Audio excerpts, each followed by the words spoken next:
अगर वीरान मस्जिदों का जिक्र होगा तो एक नाम जौनपुर की ऐतिहासिक इमारतों में शुमार झांझरी मस्जिद का भी आएगा।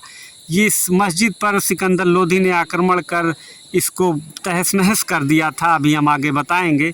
जैसे मेन गेट से आप अंदर दाखिल होंगे, भारतीय पुरातत्व सर्वेक्षण का बोर्ड लगा आपको मिलेगा, यानी ये भारत सरकार के अधीन है। इसकी देखरेख भारत सरकार कर रही है। अब ये सिर्फ एक चारागाह और लोगों के उठने बैठने और पतंग उड़ाने की जगह सिर्फ है। यहाँ इबादत नहीं होती।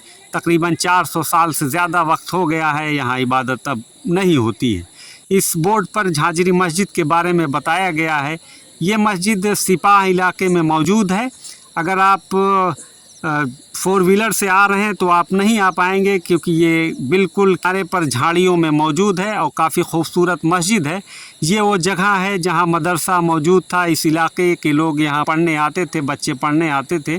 यहाँ आवासीय भवन थे, खानकाह थे, लेकिन सिकंदर लोधी ने इस पर आक्रमण कर इसे बर्बाद कर दिया था। ये दीवारें हैं जो गवाही दे रही हैं कि यहाँ कभी मदरसा और खानकाह हुआ करते थे। और इस इलाके को इब्राहिम शाह शर्की ने ही बसाया था और इस मस्जिद को इब्राहिम शाह शर्की ने ही बनाया था।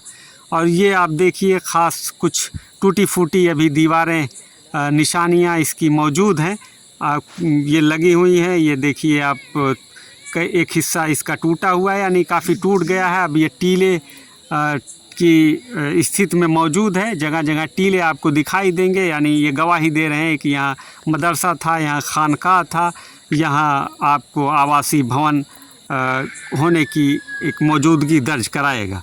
ये गोमती नदी है, यानी ये गोमती नदी के बिल्कुल किनारे पर मौजूद है। एक बड़ा हिस्सा इस मस्जिद का गोमती नदी के बाढ़ ने भी इसको नुकसान पहुंचाया है, क्योंकि यहाँ तक बाढ़ का पानी भी आ जाता था। ये काफ़ी खूबसूरत मस्जिद है, काफ़ी छोटी मस्जिद है। अगर हम छोटी मस्जिदों का जिक्र करेंगे तो एक नाम इस झांझरी मस्जिद का भी आएगा। और भारत सरकार ने अभी देखिए आप, छोटे छोटे पौधे लगाए हैं। ये मस्जिद है, ये मेहराब है जिसकी ऊंचाई तकरीबन 35 फीट और 36 फीट चौड़ी है, और काफ़ी अच्छी और काफ़ी नक्काशेदार यहाँ आपको मस्जिद दिखाई देगी बाहर से, और पत्थरों से बनी है। और अगर आप दिल्ली की इसी काल की बनी मस्जिदों का जिक्र करेंगे तो वहाँ ये मेहराब नज़र नहीं आएंगे। और जौनपुर की जितने भी उस वक्त की, यानी इब्राहिम शाह शर्की के वक्त की मस्जिद को आप देखेंगे, चाहे वो अटाला हो या बड़ी मस्जिद हो, तो आपको ये बड़े बड़े मेहराब ये गवाही देते आएंगे कि हम शर्की काल में बने हैं। ये आप देखिए, सूरह बकरा की आयतों का इस मस्जिद पर जिक्र किया गया है।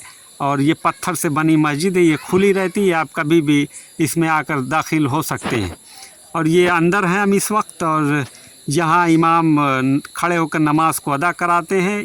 और अंदर से काफ़ी छोटी है, और अभी तक भी इतने वक्त हो गए, यानी तकरीबन 600 साल हो गए, लेकिन अभी भी ये, अगर इसकी देख रेख कायदे से हो तो ये अभी भी वैसे ही आपको नज़र आएगी। बाहर से तो काफ़ी खूबसूरत है, अंदर से इसके बहुत सारे हिस्से देखिए आप गिरे हैं, लेकिन तभी भी बहुत अच्छी हालात में है। यानी ये इसको सिकंदर लोधी ने जब आक्रमण किया था, इसके बहुत सारे हिस्से को नुकसान पहुंचाया था।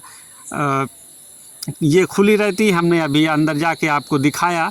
ये जाली नुमा काम है, ये आपसे बाहर से आप देखिए, हमने अभी पीछे से इसके हिस्से को दिखाया है। हम जहाँ मौजूद हैं, इसके पीछे औरतों के लिए इबादतगाह अलग होती थी, तो यहाँ पीछे है जहाँ मौजूद है।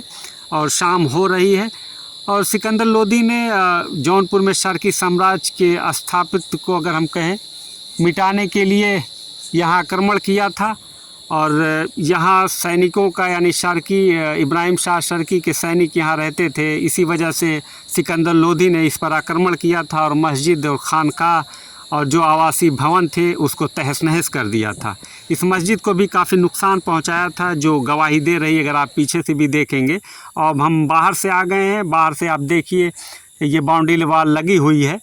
के लिए बस इतना ही। मैं नदीम शेख, विलेज तक को सब्सक्राइब करना ना भूलें।